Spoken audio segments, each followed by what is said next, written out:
자, 많은 기독교인들이 1, 2계명을 보면서 이것은 종교적 배타성을 정당화한다라고 생각을 합니다. 심한 경우에 그리스도인들 중에서 다른 종교 시설에 들어가서 그 시설을 훼손을 한다거나 그 다음에 그곳에서 모이는 집회와 모임을 회방하는 일을 영적 전쟁이라고 생각하는 분들도 있습니다. 그래서 우리가 타 종교를 향해 배타적이고 전투적인 삶을 살아가는 것이 계명을 잘 지키는 삶이다라고 오해하는 경우들이 있습니다. 그러나 그것은 계명을 잘 지키는 삶이 아니라 오히려 1계명, 2계명을 어기는 삶이다라고 저는 좀 말씀드리고 싶습니다. 절에 들어가서 부처님 가슴팍에 빨간 낙하로 십자가 팍 그려놓고 또 어디 가가지고 또 신상에 목을 날리고 거기다가 또 빨간 페인트 부어놓고 그러면서 땅밟기를 하면서 무너질지어다 이렇게 하는 것은 그것은 영성이 뛰어난 게 아니라 굉장히 폭력적이고 광적인 행동이다라고 말할 수가 있습니다. 답답하죠. 네. 석가탄신일에 그 교회, 교회가 아니고 절 근처에 가서 메가폰 들고 예수 천당 불신지옥 소리를 지르면 그것은 참 신앙생활 뜨겁게 하는 게 아니라 매우 무례한 기독교의 모습인 것이죠. 그런 모습은 영적 전쟁을 하고 있는 것이 아니라 종교 분쟁을 일으키고 있는 모습입니다. 그것은 영적인 전사의 모습이 아니라 심하게 표현하자면 종교적인 조폭적인 행동이다라고 오히려 말씀드리고 싶을 정도입니다. 이런 행동을 하는 성도님들이나 혹은 젊은이들이 무슨 잘못이 있겠어요? 이런 분위기를 부추기고 유도하는 목회자들과 그리고 단체 지도자들 그리고 평신도 리더들이 그것은 잘못하고 있는 일입니다. 이런 것은 자중해야 합니다. 만약 그것이 괜찮다고 생각을 한다면 스님들이 단체로 우리 예배 때 와가지고 목탁을 쳐도 괜찮다는 이야기고, 그리고 우리가 이슬람 사원에 들어가서 함부로 무너져라 소리를 질러도 땅밟기를 해도 된다고 한다면 무슬림들이 와가지고 여기에서 알라는 위대하다 외쳐도 된다는 말과 똑같은 이야기입니다. 그것은 영적 전쟁이 아니라 서로 간의 종교 분쟁으로 치닫고 있는 아주 위험한 행동들인 것이죠. 그러므로 그리스도인들이 그렇게 해서는 안 됩니다. 영적 전쟁은 두 가지 방법으로 일어납니다. 이스라엘 내에서 해야 할 영적 전쟁이 있죠. 이스라엘 안에 신상을 만들어 놓고 우상을 숭배하고 있다면 기드온처럼 바알 신상과 아세라 신상을 찍어버리고 불태워야죠. 이스라엘 안에 황금 송아지를 만들어 놓고 그걸 여호와 하나님이라고 예배하고 있다면 그 황금을 갈아서 가루로 만들어 강에다가 뿌려버려야죠. 하지만 이스라엘 밖의 땅 바벨론의 포로로 잡혀가서는 다니엘과 세 친구는 신상을 부수고 불을 지르지 않고 오히려 다니엘의 세 친구들은 온 바벨론 사람들이 신상을 향해 우상을 향해 경배를 할 때 그들은 가만히 서 있는 방법을 선택을 했다는 것이죠. 사랑하는 성도 여러분, 우리가 해야 할 이 1계명, 2계명을 지키는 삶은 그렇게 종교적 적개심과 배타성을 가지고 이 세상과 사회 속에서 무례히 행하는 일을 정당화하는 그런 라이센스가 아닙니다. 오늘 이 말씀의 의미를 잘 생각해야 합니다. 오히려 오늘 1계명과 2계명은 우리 안에 가득 차 있는 자신의 욕망과 이기심을 향한 하나님은 배타성을 보이고 있는 것이지 그런 종교적 배타성을 보이고 있는 게 아닙니다. 만약 이게 옳다면 우리는 추석 때마다 특공대를 만들어야 돼요. 이 나라와 이 민족이 우상에게 절하지 않게 하기 위한 특공대를 만들어서 띵동 배달 왔습니다 하고 문을 딱 열어주는 순간 뛰어들어가서 제사상을 다 엎어버리고 예배할지어다 선포하고 나오면 되는 거예요. 여러분, 그것이 영적 전쟁입니까? 아니면 이웃집에 대한 폐악질입니까? 그것은 영적 전쟁이 아닙니다. 오늘날 그런 모습을 부추기는 종교 지도자들이 있다면 큰 실수를 하고 있는 것이죠. 그렇다고 한다면 오늘 1계명과 2계명은 우리에게 무엇을 가르쳐 주려고 하고 있는 걸까요? 첫 번째, 1계명과 2계명을 세 가지로 살펴보겠는데, 첫째, 하나님은 1, 2계명을 통해 종교적 배타성이 아니라 자기 사랑과 자기 욕망에 대한 배타성을 도전하고 있는 것입니다. 자, 무슨 말이냐? 출애굽기 20장 3절 4절을 보겠습니다. 같이 읽겠습니다. 너는 나 외에는 다른 신들을 내게 두지 말라. 너를 위하여 새긴 우상을 만들지 말고. 자, 여기까지 보겠는데요. 여기서 내게와 너를 위하여, 한글 표기는 다르게 돼 있지만 히브리어 원어로는 똑같습니다. 그냥 너를 위하여입니다. 자, 무슨 말이죠? 우리가 다른 신을 만드는 것도 누구를 위해서라는 겁니까? 나를 위해서라는 거예요. 그렇습니다. 오늘 10계명의 1계명, 2계명은 명확하게 밝혀주고 있습니다. 종교와 다른 우상과 신들이 문제가 아니라 그 모든 것들은 내 욕망과 내 이기심 때문이라는 것. 그 모든 것을 만드는 이유는 내 새끼 위해, 내 꿈을 이루기 위해, 내 성공과 번영을 위해, 나의 행복하고 즐거운 삶을 위해 우리는 필요하면 신들도 만들어내고 필요하면 우상도 만들어내는 존재들이라는 것을 십계명은 먼저 보여주고 있습니다. 내 욕망과 내 야망과 내 꿈과 내 사업과 내 비즈니스와 우리 가정과 나를 위해, 내 새끼 위해, 그리고 내 성공을 위해 우리의 모든 똑같은 신을 만들어내고 우상을 만들어내는 이유는 전부 다 자신의 이익과 욕망 때문이라는 것입니다. 그러므로 이 세상에 나타난 그 많은 것은 신들이 아니라, 우상들이 아니라 내 욕망의 아바타입니다. 내 욕망의 아바타들이 이 땅 가운데 신의 이름으로, 우상의 이름으로 둔갑해 있는 겁니다. 그러므로 내 욕망의 아바타들이니까 기왕이면 나보다 더 커야 하고, 나보다 더 힘 있어야 하고, 나보다 더 잘났든지, 아니면 나보다 더 흉폭하게 생겼든지, 아니면 시퍼렇든지 시뻘겋든지, 아니면 시커멓든지 더 하얗든지 더 빠르고 힘있고 능력 있기를 원하는 것이죠. 그래서 이 땅의 많은 우상과 신들은 결국 나의 아바타들입니다. 그래서 하나님은 우리에게 말씀하십니다. 믿지 말라고 이야기하지 않습니다. 오히려 그런 신들은 없다고 말하고 계십니다. 왜요? 그게 사실 여러분, 하나님을 믿는 게 어려운 거예요? 아니면은 만들어 놓은 신을 믿는 게 대단한 믿음이에요? 여러분, 우상을 믿는 믿음을 가지시기 바랍니다. 하나님을 향해 좀 그만큼이라도 믿어보십시오. 없는 것도 믿는 게 능력이죠. 있는 걸 믿는 게 무슨 능력이겠습니까? 하나님이 이 세상의 모든 것을 만들었 분이에요. 만든 내가 뭘 만들었는지 아실 거 아닙니까? 하나님이 창조주시니까 당신이 만든 것이 뭔지 다 아시는 겁니다. 그러니까 하나님이 말씀하시는 거예요. 나는 다른 신들을 만든 적이 없다, 이 말입니다. 창조주 신앙은 다른 신앙을 부정하는 게 아니라, 다른 신들을 부정하는 게 아니라 다른 신들이 부재하다는 것을 말하는 것입니다. 내가 창조주라서 아는데 난 거짓말 못하겠다, 나는 다른 신들을 만든 적이 없다, 이 말입니다. 하나님은 태양을 만드셨지만 태양신을 만든 적이 없다, 이 말입니다. 하나님은 바다를 만드셨지만 바다의 신을 만든 적이 없다, 이 말입니다. 하나님은 해와 달과 별들은 만드셨지만 해신, 달신, 별신을 만든 적이 없다, 이 말입니다. 하나님은 저와 여러분을 위해 피조물을 만드셨지 하나님은 피조신들을 만든 적이 없다라는 것입니다. 여러분, 무당을 한번 잘 보세요. 신을 섬기는 사람인지 부리기 위해 섬기는 척하고 있는 것인지. 무당은 신들을 부리는 사람입니다. 잘 부리기 위해 섬깁니다. 우리는 정확하게 실체를 알아야 됩니다. 우상 종교의 중심은 신이 아니라 나 자신입니다. 우상과 신들은 그저 내 욕망을 위해 내가 고안해내고 고용한, 내가 고용해낸, 이런 표현이 좀 그렇습니다만 우상은 결국에는 좀 얼굴 마담이고 바지 사장입니다. 내가 만들어 놓은 고용한 존재들에 불과하다는 것입니다. 신이 되어버린 내 욕망과 내 이기심과 내 분노와 내 야망과 싸우셔야 한다, 이 말입니다.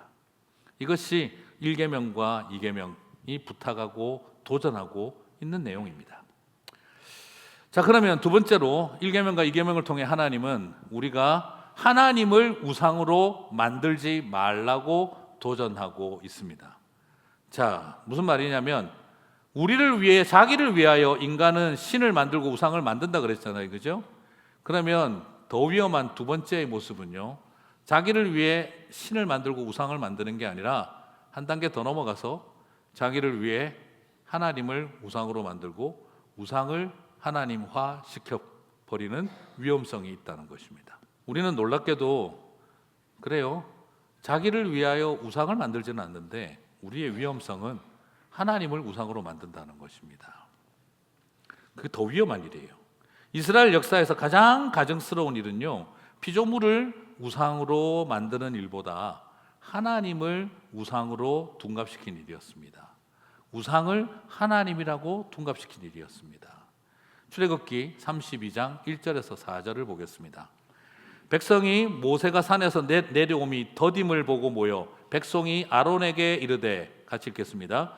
말하되 일어나라, 우리를 위하여 우리를 인도할 신을 만들라.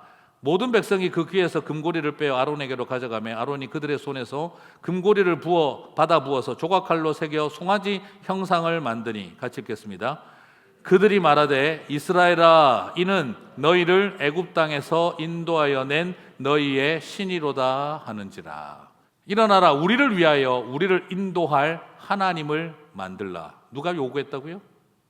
이스라엘 백성들이 요구했습니다. 모세가 시내산에 십계명을 받으러 간 사이에 그들은 눈앞에서 하나님의 임재를 보면서 하나님을 만들라고 요구합니다. 그러자 아론이 금덩어리 모아가지고 황금 송아지를 만들고 말합니다. 너희를 애굽 땅에서 인도하여 낸 너희의 여호와로라, 하나님이로다 라며 구원자 하나님을 황금 송아지로 만들어버렸습니다. 사랑하는 성도 여러분, 이스라엘이 십계명을 받고 제일 먼저 어긴 것이 1계명, 2계명인데 그 1계명, 2계명을 이스라엘이 그렇다고 우상을 섬기고 타종교를 섬긴 게 아니었습니다. 그들은 어떻게 1계명, 2계명을 어겼죠? 하나님을 황금 송아지로 만들어 버렸습니다. 황금 송아지를 여호와 하나님 구원자라고 선포해 버린 것입니다. 그렇습니다. 우리는 타종교를 믿고 우상을 숭배하는 죄를 짓는 사람들이 아니라 하나님을 우상으로 만들고 황금을 하나님으로 둔갑시키는 죄를 짓는 사람들이라는 걸 보여준 것이죠. 여러분, 인간이 어떤 죄인입니까? 왜 죄인입니까? 우리가 하나님이 되겠다고 들었잖아요. 하나님이 되고 싶어 했던 God 콤플렉스 덩어리들이었지 않습니까? 하나님이 되겠다고 들었던 인간이 송아지 하나 하나님으로 못 만들겠습니까? 하나님을 황금 송아지로 못 만들겠습니까? 나도 신이 되려고 들었는데 까짓것 태양이나 바다나 황금이나 하나님으로 만들어 놓는 일, 그것은 죄인이 할 수 있는 당연한 모습입니다. 오늘 우리는 이것을 통해서 발견하게 되는 것이죠. 결국 무엇을 말하고 있느냐? 우리는 황금을 하나님으로 만들어 놓는 사람들입니다. 오늘 이걸 보면서 에이, 우리는 그렇게 안 한다. 나는 황금 송아지 만들어서 교회 가서 예배 절대 안 드린다. 여러분, 여기에 제가 서 있지 않고 소가 서 있으면 어떻겠습니까? 어떻게 여호와 하나님을 황금 송아지로 만들어 놓나? 이스라엘 사람들 참 웃긴다라고 말하지만, 그러나 우리가 정직하게 하나님 앞에 엎드려 보면 나는 하나님 앞에 드려야 할 재정과 물질을 나는 정말 제단에 바치고 있는가, 아니면 제단 위에 떠받들어 놓고 있는가, 우리 자신에게 질문하지 않을 수가 없습니다. 그때의 황금 송아지는 지금 우리에게는 코인이고, 그리고 스탁이고, 캐시고, 그리고 여러 가지 모양 형태의 금융 자산으로 잡아 있는지도 모르는 것입니다. 오늘 이것이 우리 안에 있는 모습입니다. 목회자인 저도 마찬가지입니다. 나를 위해서, 우리를 위해서라고 외칠 때 목회가 우상이 됩니다. 저에게 있어서 목회가 우상이 됩니다. 어느 틈에 온 성도들은 내 설교를 다 좋아해야 하고 당연히 그래야 될 거고, 그 설교 시간에 딱 눈 감고 있는 사람 보고 있으면 그냥 탁 찔러주고 싶습니다. 네. 지금 갑자기 당황해서 눈을 확 뜨시는 분들이 계신데, 네, 놀라지 마시고. 네. 어느 틈에 그렇게 잘하고 싶고 인정받고 싶고 그 마음속에 있는 우상화되어 버린 교회가 우상이 되는 겁니다. 우리를 위하여 잘해보겠다.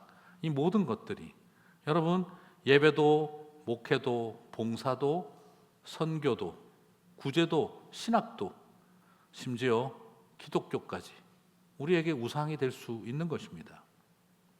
나를 위해 우상도 하나님으로 만들고 우리를 위해 하나님도 황금 송아지로 만드는 것이 이스라엘 백성이었다면 그들이 우리보다 얼마나 더 모자라서 그렇겠습니까?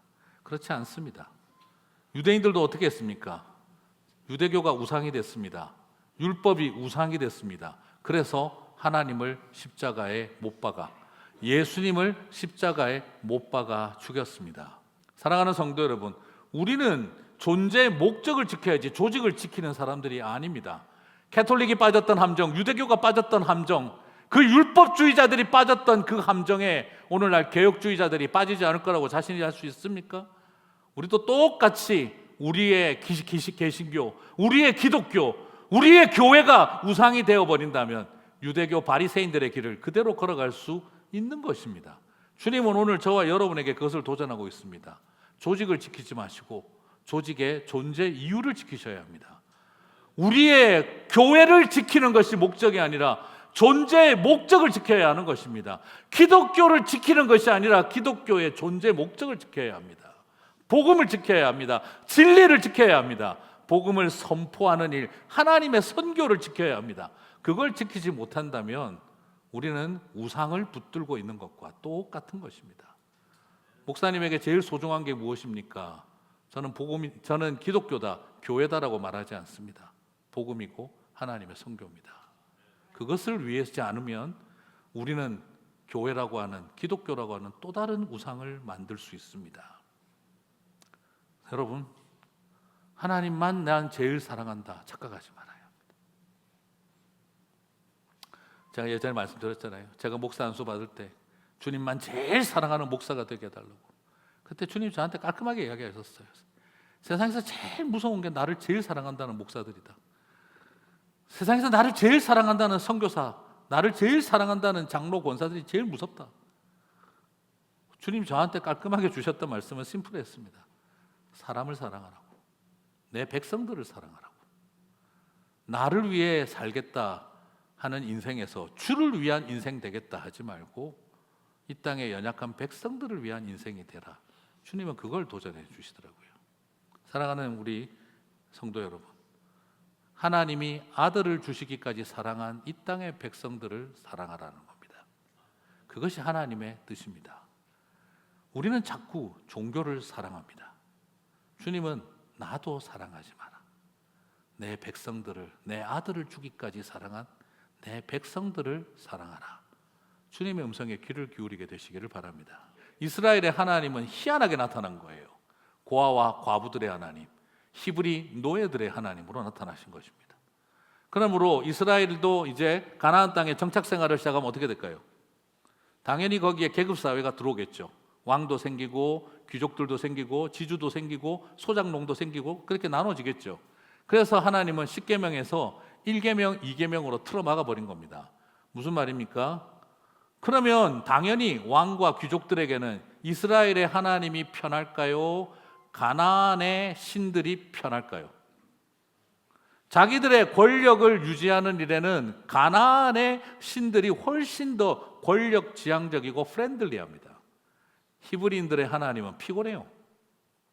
그래서 끊임없이 왕과 귀족들은 가나안의 신들인 바알과 아세라와 물질과 풍요의 신인 맘몬을 붙들기 시작을 합니다. 그래서 선지자들은 끊임없이 일어나 그것과 싸워야 했던 것이지요. 그래서 이스라엘이 왕을 이방인처럼 왕을 만들고 싶다고 할 때 뭐라고 합니까? 선지자가 우리도 저 이방인들처럼 왕을 세우고 싶다 할 때 사무엘 선지자가 뭐라고 합니까?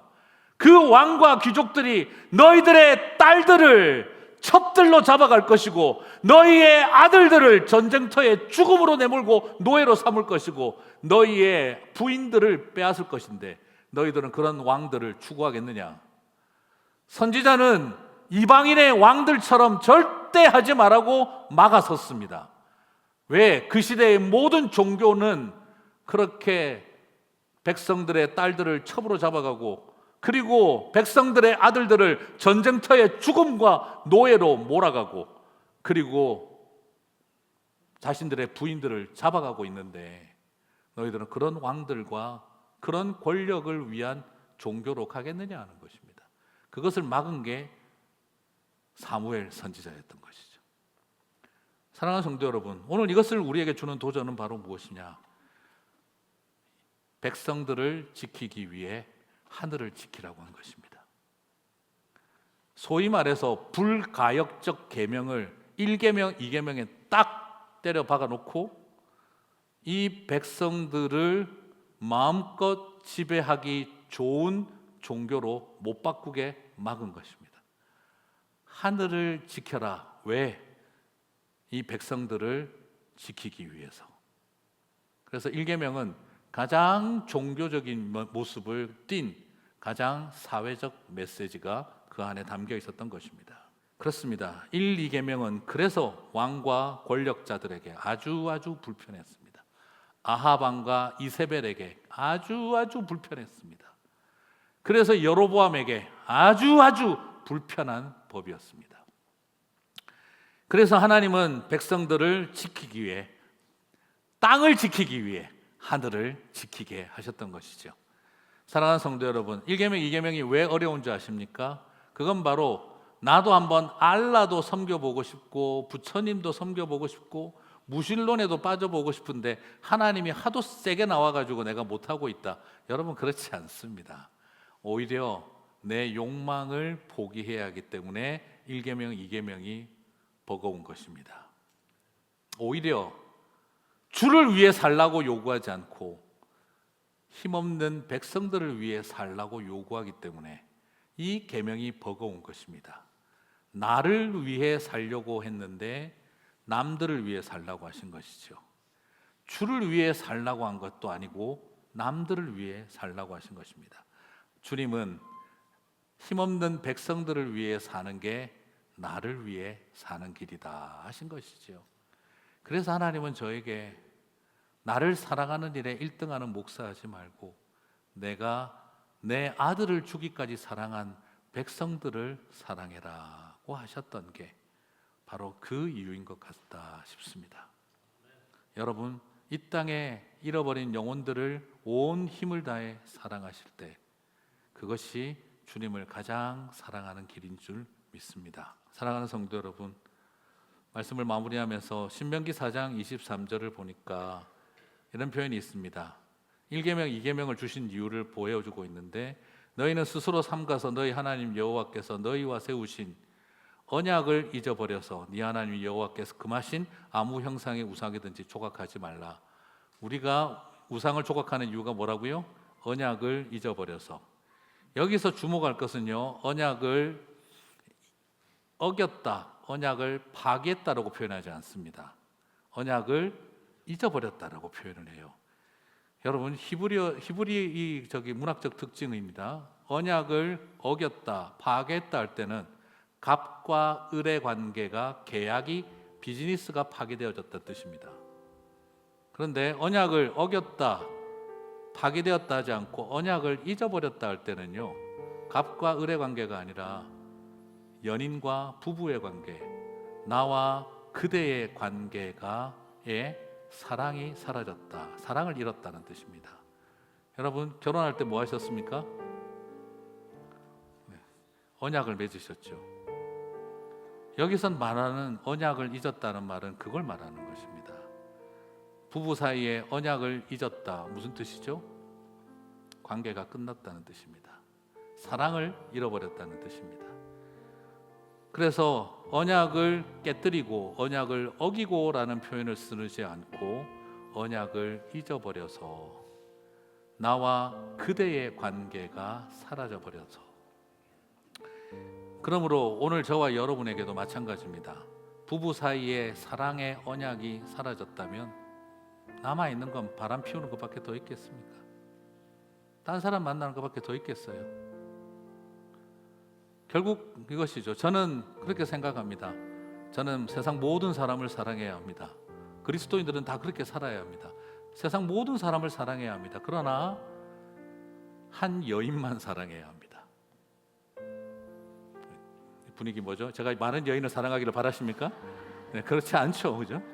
세상 모든 사람을 사랑해야 되지만 한 여인만 사랑해야 합니다. 세상 모든 것을 사랑하지만 한 하나님만을 사랑하는 겁니다. 언약을 잊었다는 말은 사랑을 잃었다는 뜻입니다. 오늘 우리에게 주님은 그걸 회복하기를 원하십니다. 그래서 헬라어로 진리라는 단어는요, 머리를 말하지 않습니다. 지식을 말하지 않습니다. 진리는 결코 잊어서는 안 되는 것, 또 다르게 표현하자면 내 심장에 새겨진 기억이라는 뜻입니다. 표현 죽이죠. 한번 따라해 보시겠습니까? 진리란 내 심장에 새겨진 기억이다. 네, 그래서 성경은 복음을 마음판에 새겨진 진리라고 가르쳐 준 것입니다. 여러분, 잊어버리는 순간 우상을 섬깁니다. 그러나 내 심장에 새겨진 기억을 가진 사람들은 끝까지 사랑하게 될 줄 믿습니다. 우리가 찬양은 많이 부르죠. 주 예수보다도 귀한 것은 없네. 그런데 사실은 주 예수보다도 귀한 것은 많네. 이 세상 정말 부귀와 바꿀 수 있네. 세상 즐거움 다 가지고 세상 자랑 다 얻었네. 우리는 어쩌면 그걸 마음속으로 원하고 있는지도 모를 것입니다. 오늘 그 마음 내어놓고 정말 하나님 가슴에 새겨진 기억을 가진 사람들 되게 해주십시오. 저와 여러분의 고백이 되시기 바랍니다.